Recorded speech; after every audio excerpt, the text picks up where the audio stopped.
His Excellency the President, who I will not ask to stand.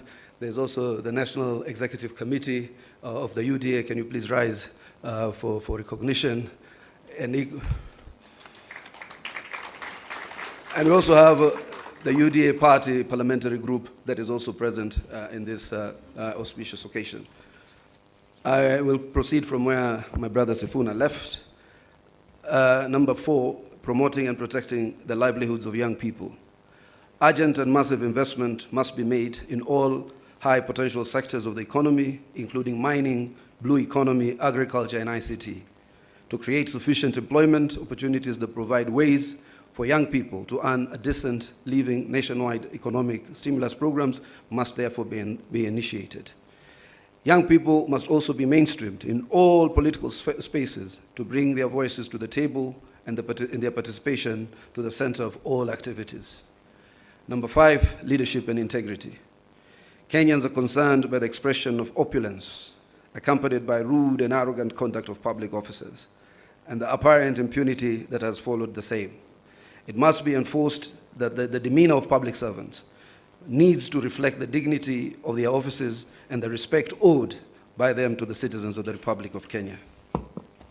We must also urgently provide a legal and institutional framework for addressing conflict of interest among public servants. Number 6, the right to peaceful assembly and protest under Article 37 and compensation of all pending claims of abuse and derogation of their rights.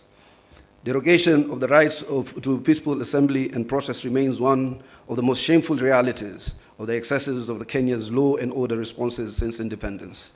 The effort to uphold this right must now involve not just the taking of responsibility by officers who break the law, but also by compensation of the victims of these derogations. An amnesty must be granted to all those who are charged for offenses based on the exercise of their right to peaceful assembly. The National Police Service must update their methods and processes of dealing with demonstrations and assemblies when they are held, and particularly when they have to be managed or contained. 7, the national debt. The urgent audit must be conducted of how much has been borrowed in the past and how it has been used. Going forward, we must stop the ballooning of the national debt and ensure accountability for future borrowing. Lastly, we must ensure that borrowed money is used in all manners that grants an equitable benefit to all Kenyans in every region of the country, since payments are made by all from taxes regardless of their locations.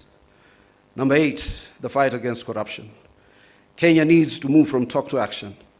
We must move from the fight against corruption to winning the war against corruption.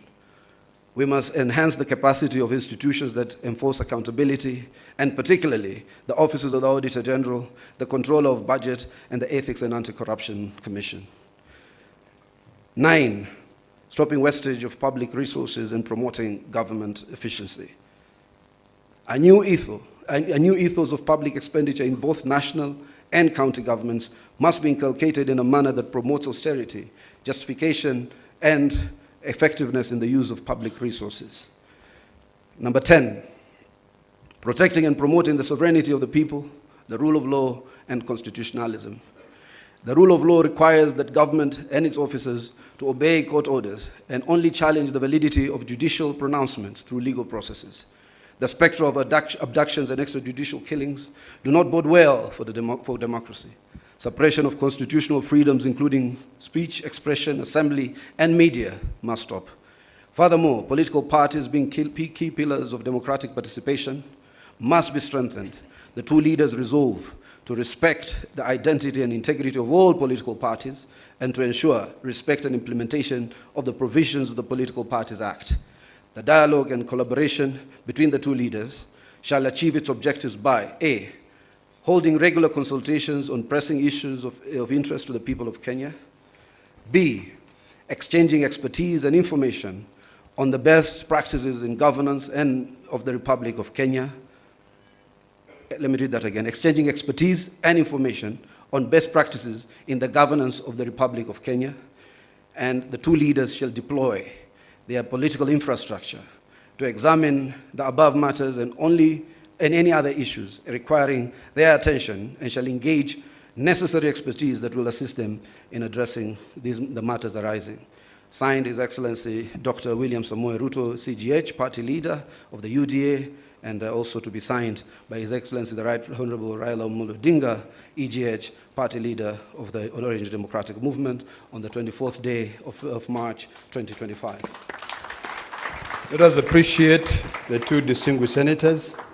And now, before I call my co-MC, may I request that the table be brought here.